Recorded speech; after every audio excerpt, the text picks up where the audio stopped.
Rencana pemerintah Kabupaten Garut melalui Dinas Pemuda dan Olahraga membangun gedung kepemudaan di tahun 2023 berpotensi batal. Padahal dalam APBD sudah dianggarkan Rp3.598.320.000. Diduga salah satu disebabkan perencanaan tak matang. Padahal jika merunut pada APBD 2023 sudah dianggarkan, maka seharusnya diserap sesuai dengan tahun penganggaran.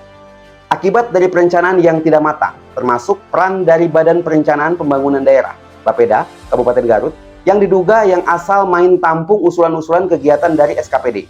Gagalnya penyerapan anggaran pembangunan gedung kepemudaan dikarenakan tidak adanya lahan untuk membangun gedung kepemudaan. Yang semula lokasi lahannya di Sor Ciatel, namun pada kenyataannya melihat tata ruang di Sor Ciatel sudah penuh.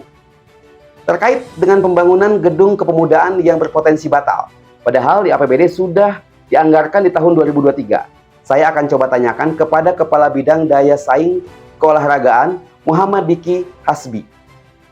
Di kantor Dinas Pemuda dan Olahraga saya sudah terhubung dengan Bapak Muhammad Diki Hasbi.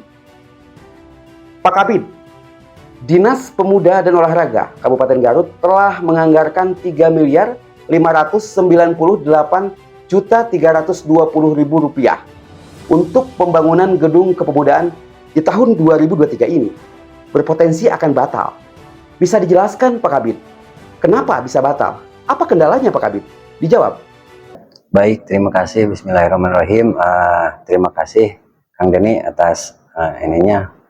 Ada beberapa hal Kang Deni yang memang untuk pelaksanaan paket pembangunan gedung pemuda di 2023 ini kami mengalami beberapa kendala teknis di dalam pelaksanaan, khususnya pada kepastian lokasi tanah yang akan digunakan untuk pembangunan gedung pemuda tersebut. Sampai saat ini tidak ada kepastian mengenai tanah lokasi yang akan dibangun, karena memang dari tahap perencanaannya kami sangat membutuhkan lokasi yang benar-benar pas untuk kita bangun gitu.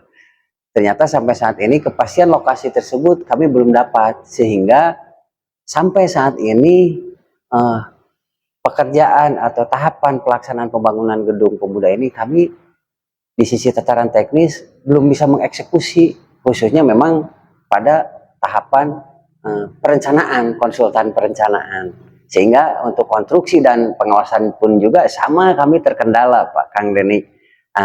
Karena memang kita tahu bahwa pelaksanaan pembangunan itu diawali dari tahap perencanaan, pelaksanaan, berikut pengawasan dan serah terima pekerjaan. Mungkin itu untuk sementara Kang Deni kendala yang kami dapatkan, sehingga saat ini kami belum bisa mengeksekusi atau menindaklanjuti apa yang telah direncanakan tahap perencanaan anggaran tersebut. Itu. Pak Kabid, sebelum dimulai pembangunan gedung kepemudaan melalui Dinas Kepemudaan dan Olahraga, Dinas Kepemudaan dan Olahraga menyusun rencana strategis dan rencana kerja di tahun 2022. Dan itu salah satu instrumen yang penting dalam perencanaan pembangunan. Apakah perencanaannya tidak matang? Apa yang salah dalam perencanaannya Pak Kabid? Ini Pak, sebetulnya ini tidak ada yang salah. Dari tahap perencanaan ini sudah bagus, tahap perencanaan awal sudah bagus, mulai dari tahap perencanaan anggaran, mulai dari anggaran untuk perencanaan, anggaran untuk fisik, dan anggaran untuk pengawasan ini sudah ada. Sebenarnya seharusnya sudah tidak ada kendala. Dan di tahapan perencanaan anggaran itu mungkin planning si perencana itu melaksanakan pembangunan di sekitar kawasan SOR ini, antara kawasan SOR dan Art Center. Ternyata setelah kami dan mohon kami jelaskan dulu Pak Kang Deni, saya ini masuk di sini di awal bulan Februari Kang Den, sehingga pada awal bulan Februari itu saya ke sini dan mulai mempelajari kegiatan-kegiatan yang perlu kami laksanakan di sini, mulai kami investasi, dan ternyata di area kawasan SOR ini tidak memenuhi kriteria untuk dibangunkan tambahan bangunan gedung gitu Kang Deni. Sehingga kami berkoordinasi dengan para pihak, sehingga mulailah kita mulai tidak ada arah gitu, mau di mana nih lokasi pembangunan yang akan dieksekusi gitu Kang Den. Gambaran kenapa kita tidak bisa mengeksekusi itu mungkin.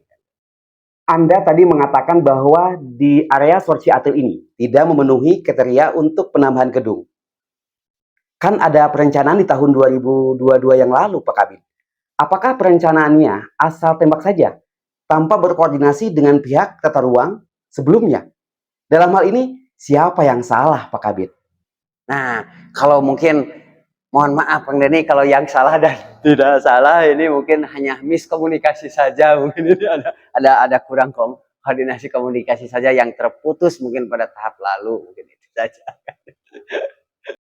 Pak Kabid, apakah Dinas Pemuda dan Olahraga menentukan lokasi pembangunan gedung kepemudaan asal tembak saja dan tidak berkoordinasi dengan pihak-pihak terkait yang mengetahui tata ruang di Sorci Atel, Pak Kabid? Ya, mungkin seperti itulah Kang Denny. Pak Kabid, apakah pembangunan gedung kepemudaan yang sudah dianggarkan di tahun 2023 ini, apakah akan diserap anggarannya atau malah ditunda pembangunannya? Ditanggapi, Pak Kabid, silakan. Kalau masalah diserap dan tidak dibangun, kami juga memang belum bisa memastikan, Kang. Karena kami juga tidak tahu ada kebijakan, ada keputusan, misal ada lokasi di mana yang cocok untuk dikerjakan. Mungkin kami siapkan juga, gitu, dipersiapkan. Bagaimana kami siapkan dari sekarang tahap perencanaannya. Pasti kami segera eksekusi kalau memang udah normatif bahwa lokasi sudah ada. Hanya memang kita juga perlu mengevaluasi dari sisi waktu, apakah memungkinkan tahap perencanaan pelaksanaan sekarang sudah masuk triwulan 2, mungkin itu semester 2 itu yang perlu jadi bahan pertimbangan gitu, mungkin kan. Itu saja Kang Denny. Pertanyaan penutup dan sekaligus terakhir, Pak Kabid. Kalau seandainya di tahun 2023 ini, gedung kepemudaan ditunda pembangunannya, artinya pembangunan gedung kepemudaan akan dilaksanakan di tahun 2024. Silakan terakhir Pak Kabid ditanggapi.